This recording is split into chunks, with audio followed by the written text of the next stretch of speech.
بسم اللہ الرحمن الرحیم نحمده ونصلی علی رسولہ الکریم اما بعد فاعوذ باللہ من الشیطان الرجیم بسم اللہ الرحمن الرحیم لا يتخذ المؤمنون الكافرین اولیاء من دون المؤمنین ومن يفعل ذلك فليس من الله في شيء إلا أن تتقوا منهم تقاه ويحذركم الله نفسه وإلى الله المصير صدق الله العظيم لا يتخذ المؤمنون الكافرين اولیاء من دون المؤمنین، مسلمانوں کو چاہیے کہ کفار کے ساتھ ظاہراً یا باطناً کفار کو دوست نہ بناویں، مسلمانوں کی دوستی سے تجاوز کر کے، یعنی مسلمانوں کو چھوڑ کر کفار کو اپنا دوست نہ بنائیں۔ وَمَن يَفْعَلْ ذَلِكَ، اور اگر جس کسی نے ایسا عمل کیا، فَلَيْسَ مِنَ اللَّهِ شَيْءٍ، اللہ کے لیے اس کے پاس کوئی عہد نہیں ہے، یا اللہ کی دوستی کے لیے اس کے پاس کوئی بات باقی نہیں بچی۔ إِلَّا أَن تَتَّقُوا مِنْهُمْ تُقَىٰ، مگر ایسی صورت کہ تم ان سے کسی قسم کا اندیشہ رکھتے ہو، یعنی اپنے آپ کو بچانے کے لیے، اپنے ان کے شر سے بچنے کے لیے اگر ان سے کوئی تعلق رکھتے ہو تو یہ الگ بات ہے۔ وَيُحَذِّرُكُمُ اللَّهُ نَفْسَهُ، اور اللہ تعالیٰ تو تم کو اپنی ذات سے ڈراتے ہیں، وَإِلَى اللَّهِ الْمَصِيرُ، اور اللہ ہی کی طرف لوٹ کر جانا ہے۔ آج کا درس اس بات پر کہ کفار کے ساتھ موالات اور دوستی شرعاً جائز نہیں، یا کفار کے ساتھ تعلق کتنی حد تک شرعاً جائز ہے، اور کون سی حدود اور قیود ایسی ہیں کہ جہاں جا کر کفار کے ساتھ دوستی منع ہے۔ قرآن مجید میں ایک جگہ نہیں بلکہ 20 جگہ پر اللہ رب العزت نے ایمان والوں کو باہم دوستی کا حکم دیا ہے اور کفار سے دوستی سے بچنے کا کہا ہے۔ اس آیت کریمہ میں عبداللہ ابن عباس رضی اللہ تعالیٰ عنہ سے مروی ہے کہ تین یہودی تھے، وہ تین یہودی تین انصار صحابہ کرام سے دوستی رکھ رہے تھے اور ان کے ساتھ میل جول رکھتے تھے۔ تو سادہ لوگ جو مسلمان تھے وہ تو اس بات کو نہیں سمجھ رہے تھے، لیکن جو سنجیدہ طبقہ تھا، گہری نظر رکھنے والے تھے، انہوں نے ان انصار کو سمجھایا کہ ان یہود کے ساتھ جو تمہاری دوستی ہے یہ دوستی صحیح نہیں، کہیں ایسا نہ ہو کہ ان کی دوستی تمہیں اپنے دین سے پھیر نہ دے۔ یہود و نصارہ کی دوستی صرف اس پر جا کر ختم ہوتی ہے یا تمام ہوتی ہے کہ اپنا مذہب چھوڑ کر ہمارا مذہب اختیار کر لیجئے، اس کے علاوہ وہ کسی سے بھی دوستی نہیں رکھنا چاہتے۔ حالت ایمان میں اگر وہ کسی سے تعلق رکھ بھی رہے ہیں کسی مسلمان سے، تو ان کا مطمع نظر اور مقصد جو ہے وہ غلط ہے، اور وہ کیا ہے بھئی کہ مسلمانوں کو گمراہ کرنا۔ اب ضرورت اس بات کی ہے کہ مسلمان اس حکم کو سمجھیں اور اس حکم کو پہچانیں کہ اللہ رب العزت نے اللہ کی شریعت میں کیا احکامات ہیں۔ یہاں صراحتاً اللہ رب العزت ارشاد فرما رہے ہیں لا يتخذ المؤمنون الكافرین اولیاء من دون المؤمنین، ایمان والوں کو چھوڑ کر کفار کے ساتھ دوستی نہ رکھیں۔ کیوں کہ ایمان والوں کی شان یہ ہے محمد الرسول اللہ والذین معہ اشداء علی الکفار رحماء بینہم، وہ آپس میں نرم دل ہیں، آپس میں محبت رکھنے والے، اذلۃ علی المؤمنین، ایمان والوں کے ساتھ نرم رو ہیں، اشداء علی الکفار، کفار کے معاملے میں سخت ہیں۔ اب اس آیت کریمہ کی روشنی میں اللہ رب العزت فرما رہے ہیں وَمَن يَفْعَلْ ذَلِكَ فَلَيْسَ مِنَ اللَّهِ فِي شَيْءٍ، کیا اگر کوئی شخص اس کے باوجود بھی اگر کفار سے دوستی رکھ رہا ہے تو اللہ کے پاس اس کے لیے کوئی عہد باقی نہیں رہا، پھر اس کی دوستی اللہ سے باقی نہیں رہے گی۔ کیوں؟ کفار اللہ کے دشمن ہیں، اور کسی کے دشمن کے ساتھ دوستی رکھنا در حقیقت اس کے ساتھ دشمنی کرنا ہے۔ اب اگر کوئی اللہ کے دشمنان کفار کے ساتھ دوستی رکھے گا تو گویا وہ اللہ سے دشمنی کر رہا ہے۔ یہ بہت سخت عنوان ہے۔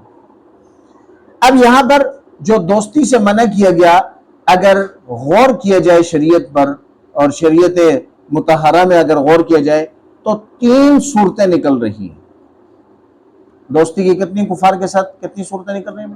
3 صورتیں۔ کتنی صورتیں نکل رہی ہیں؟ 3 صورتیں۔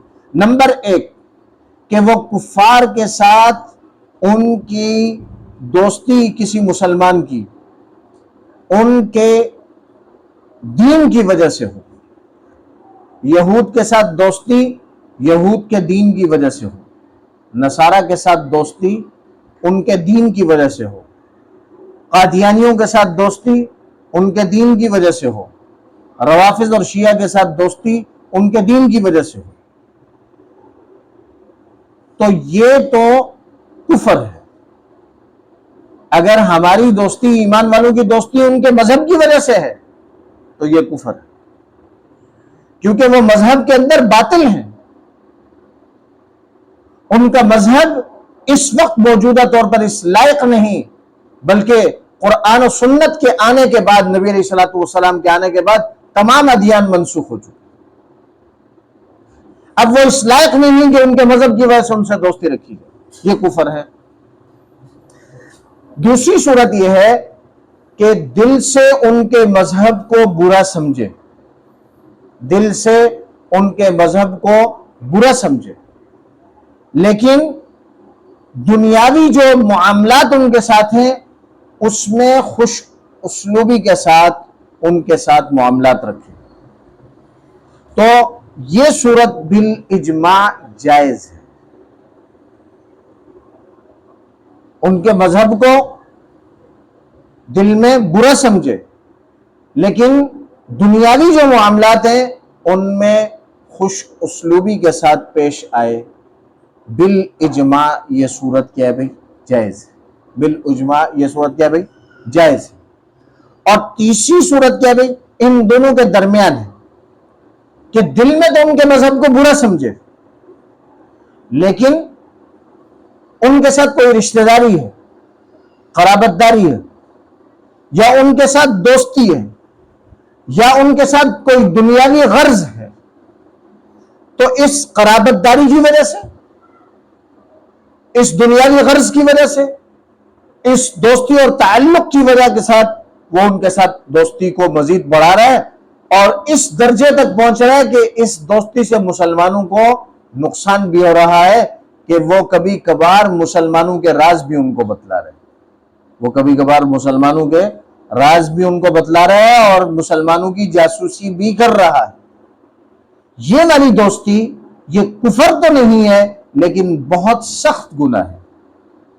چنانچہ نبی کریم صلی اللہ علیہ وسلم کے زمانے میں حاتم بن ابی بلتعہ رضی اللہ تعالیٰ عنہ صحابی رسول ہیں، بدری صحابی ہیں، ان کے رشتہ دار جو ہے، ان کے اولاد اور ان کے گھر والے جو ہے وہ مکہ میں رہ گئے، انہوں نے ہجرت نہیں کی۔ اب نبی علیہ الصلوۃ والسلام جب فتح مکہ کے لیے جا رہے تھے تو اس صحابی رسول نے خط لکھا کہ بھائی نبی علیہ الصلوۃ والسلام مکہ پر چڑھائی کر رہے ہیں، ہوشیار رہنا۔ اب یہ خط ایک بڑھیا کے ذریعے روانہ ہوا، وحی کے ذریعے نبی علیہ الصلوۃ والسلام کو اطلاع دی گئی۔ نبی علیہ الصلوۃ والسلام نے حضرت علی رضی اللہ تعالیٰ اور ایک اور صحابی سے کہا کہ بڑھیا فلاں جگہ پہ ملے گی اور اس سے خط لے کر آئیں، اس کے پاس خط موجود ہے۔ یہ تیز رفتار گھوڑوں پر سوار ہوئے اور گئے اور اسی مقام پر بڑھیا مل گئی اور کہا بھائی جو خط تمہارے پاس ہے وہ دے دو۔ وہ بڑھیا بہت چالاک تھی، اس نے کہا میرے پاس کوئی خط نہیں ہے، میں تو بھیک مانگنے کے لیے آئی تھی مسلمانوں سے۔ کہا کہ ہمارے نبی نے فرمایا ہوا ہے اگر تم خط شرافت سے نہیں دو گی تو ہم تمہارے کپڑے اتار کر بھی تمہاری تلاشی لیں، کیونکہ ہمارے نبی نے جو فرمایا وہ سچ، خط تمہارے پاس ہے۔ پھر اس نے اپنے بالوں کی چوٹیاں سے یا کپڑوں سے کسی طرح وہ خط نکال کر انہیں دیا اور وہ فوراً لے کر نبی علیہ الصلوۃ والسلام کے پاس آئے۔ نبی علیہ الصلوۃ والسلام نے حاتم بن بلتعہ رضی اللہ تعالیٰ عنہ کو بلایا اور آ کر جیسے ہی سامنے آئے تو حضرت عمر رضی اللہ تعالیٰ عنہ نے فرمایا کہ کہنے لگے اللہ کے نبی اس منافق کو میرے حوالے کرو، میں ان کی جو ہے نا اس کا سر تن سے جدا کر دوں۔ نبی کریم صلی اللہ علیہ وسلم نے فرمایا اے عمر یہ بدری صحابی ہیں، یہ بدری صحابی ہیں، آپ کیا کہہ رہے ہیں؟ پوچھا حاتم کیا بات ہے؟ کہ اللہ کے نبی ایک آنا میرا ایمان کمزور نہیں ہوا، میں ایمان میں ابھی بھی اسی طرح پختہ ہوں، اور اس یقین کے ساتھ خط لکھا ہے کہ آپ جب مکہ پر چڑھائی کریں گے تو آپ فاتح ہوں گے، کفر کی مجال نہیں کہ وہ آپ کے سامنے رک سکیں۔ میں نے تو صرف ان کے ساتھ یہ احسان اس لیے کیا کہ میرے اولاد اور میرے بچوں کو وہ تکلیف نہ پہنچائیں۔ دیگر جتنے صحابہ کرام ہیں ان کی اولادیں اور ان کے بچے مدینہ منورہ میں، میرے مکہ مکرمہ میں، بس ان بچوں کی جو ہے وجہ سے، اس قرابت داری کی وجہ سے میں نے ان پر ایک احسان کیا تاکہ وہ میرے بچوں کے ساتھ اچھا سلوک کریں، کوئی غلط سلوک نہ کریں۔ بس صرف اس وجہ سے میں نے خط لکھا ہے، ذرہ برابر میرے ایمان میں کوئی کمی نہیں ہے۔ نبی کریم صلی اللہ علیہ وسلم نے فرمایا، جس کا مفہوم یہ ہے کہ یہ درست کہہ رہے ہیں، یہ درست کہہ رہے ہیں۔ تو یہ صورت جو ہے کہ دل سے تو برا جاننا ہے، لیکن کسی قرابت کی وجہ سے ان کے ساتھ کوئی تعلق پیدا ہو رہا ہے، تو فرمایا کہ یہ کفر تو نہیں لیکن سخت گناہ ہے۔ کیا بھائی؟ یہ سخت گناہ ہے، اس صورت کو بھی اختیار کرنے کی اجازت نہیں ہے۔ تو اب کفار کے ساتھ جو تعلق ہے وہ صرف ایک ہی صورت میں جائز ہے کہ دل سے ان کے دین کو برا جانے اور دنیاوی معاملات میں خوش اسلوبی کے ساتھ ان کے ساتھ پیش آئیں۔ بس یہ صرف ایک صورت جائز ہے، اس کے علاوہ دیگر کوئی صورت مسلمانوں کے لیے زیب نہیں دیتا کہ وہ کفار کے ساتھ تعلقات قائم کریں یا دوستی رکھیں۔ ایک اور اہم بات اس آیت کے ذیل میں مفسرین کرام نے لکھی، کوئی شخص اپنی ظاہری وضاقت کفار کے ساتھ مشابہ رکھ رہا ہے، ظاہری وضاقت کفار کے ساتھ اس میں مشابہت اختیار کر رہا ہے، تو اس کے پس پردہ وہ اپنے طور پر کوئی بھی صورت پیش کرے، لیکن در حقیقت ان کے دل میں ان کفار کی تہذیب سے محبت ہے اور ایمان والوں کی تہذیب سے نفرت ہے، جس کی وجہ سے وہ اپنی ظاہری وضاقت کفار کے ساتھ مشابہت اختیار کر رہا ہے۔ ظاہری وضاقت میں کفار کے ساتھ کیا کر رہا ہے بھائی؟ مشابہت اختیار کر رہا ہے۔ تمام عقلاء اس بات پر متفق ہیں کہ انسان کے دل میں جو بات چل رہی ہوتی ہے اس کا اظہار اس کے اعضاء اور جوارح سے ہوتا ہے۔ انسان کے دل میں جو کیفیت چل رہی ہوتی ہے اس کا اظہار اس کے جسم سے، اس کے اعضاء سے، اس کے جوارح سے اس کا اظہار ہوتا رہتا ہے۔ لہذا مسلمان نوجوانوں کو بالخصوص چاہیے کہ وہ اپنی وضاقت میں کفار کے ساتھ مشابہت اختیار نہ کریں، بالخصوص اپنے بال، یہ کفار کی مشابہت میں اپنے بال نہ رکھیں۔ بالخصوص اس کی صورت کیا ہے بھائی؟ کہ آدھے چھوٹے اور آدھے بڑے بال، یہ کفار کے ساتھ مشابہت ہے۔ اسی طریقے سے داڑھی میں مختلف ڈیزائن کے خط نکالنا، یہ در حقیقت اس داڑھی کا مذاق ہے۔ ایک آدمی داڑھی نہیں رکھ رہا، یہ اتنا برا نہیں ہے جتنا داڑھی کا مذاق اڑایا جا رہا ہے ڈیزائن بنا کر۔ یہ کفار کے ساتھ مشابہت ہے وضاقت میں۔ اسی طرح لباس کی جو وضاقت ہے اس میں کفار کے ساتھ مشابہت اختیار کرنا درست نہیں۔ ہمیں ظاہر کے اعتبار سے بھی ایمان والوں کے ساتھ اور اپنی وضاقت کو ایمان والوں کی وضاقت کی طرح بنانے، اور اپنے باطن اور دل میں بھی ہمارا تعلق ایمان والوں کے ساتھ ہونا چاہیے، ہماری محبت ایمان والوں کے ساتھ ہونی چاہیے، کفار کے ساتھ نہیں ہونی چاہیے۔ انتہائی افسوس کے ساتھ یہ بات کہی جا رہی ہے کہ آج کا نوجوان پتہ نہیں کون سی چیز ایسی ہے کہ وہ اسے مسلمانوں کے لباس سے نفرت دلا رہی ہے، اسے یہود و نصارہ کا لباس اچھا لگ رہا ہے، وہ اپنی ظاہری وضاقت میں یہود کی طرز اختیار کر رہا ہے، ایمان والوں کے طرز کو چھوڑ رہا ہے۔ پتہ نہیں یہ کون سی ایسی کشش ہے جو انہیں یہود و نصارہ کی وضاقت کی طرف کھینچ رہے ہیں۔ اللہ تبارک و تعالیٰ سے دعا ہے کہ اللہ رب العزت ہمیں اس سے بچنے کی توفیق عطا فرمائے۔ ہمیں کچھ نہ کچھ محنت اور کوشش کرنی پڑے گی، تب جا کر اس مصیبت سے ہماری جان چھوٹے گی۔ اور والدین کے لیے حکم یہ ہے، یا والدین کے لیے تربیت یہ ہے، یا والدین کے لیے مشعل راہ یہ ہے کہ بچپن سے اپنے بچوں کی وضاقتہ مسلمانوں والی اختیار کرائیں، ان کو ان کا لباس مسلمانوں والا پہنائیں، ان کے جو ہے بال مسلمانوں کے بچپن ہی سے مسلمانوں کے طرز پر ان کے بال رکھوائیں۔ جب بچپن ہی سے ہم ایک بچے کو اسلامی لباس زیب تن کرائیں گے، انشاءاللہ بڑا ہو کر کبھی بھی وہ یہود و نصارہ کا لباس استعمال نہیں کرے گا، اسے پہنے گا نہیں۔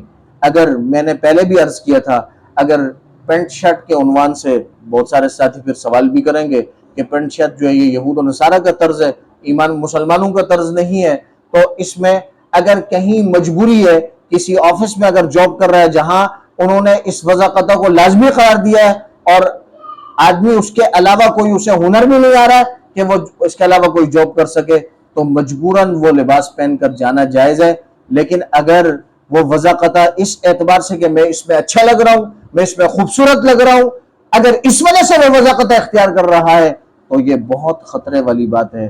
ہمارے نوجوانوں کو اس وضاقتہ سے باہر نکلنا ہوگا، اسلامی وضاقتہ کی طرف آنا ہوگا، کیونکہ قرآن مجید کی آیت بتلا رہی ہے لا يتخذ المؤمنون الكافرین اولیاء من دون المؤمنین، ایمان والوں کو چھوڑ کر کفار کے ساتھ دوستی رکھنا، تعلق رکھنا، ان جیسی شکل و صورت اختیار کرنا، ان جیسا لباس پہننا ایمان والوں کو یہ زیب نہیں دیتا۔ اگر کوئی شخص اس طرح کرے گا تو اللہ کے عہد میں اس کا کچھ باقی نہیں رہا، وہ اللہ کے عہد میں خالی ہو گیا، اللہ کی دوستی میں خالی ہو گیا۔ اللہ تبارک و تعالی سے دعا ہے کہ اللہ رب العزت ہمیں اپنی ذات سے اور ایمان والوں سے دوستی قائم کرنے کی توفیق عطا فرمائے، کفار کی دوستی اور موالات سے ہم سب کو بچنے کی توفیق عطا فرمائے، ان کی وضاقتہ سے تمام ایمان والوں کو بچنے کی توفیق عطا فرمائے۔ وآخر دعوانا ان الحمد للہ رب العالمین۔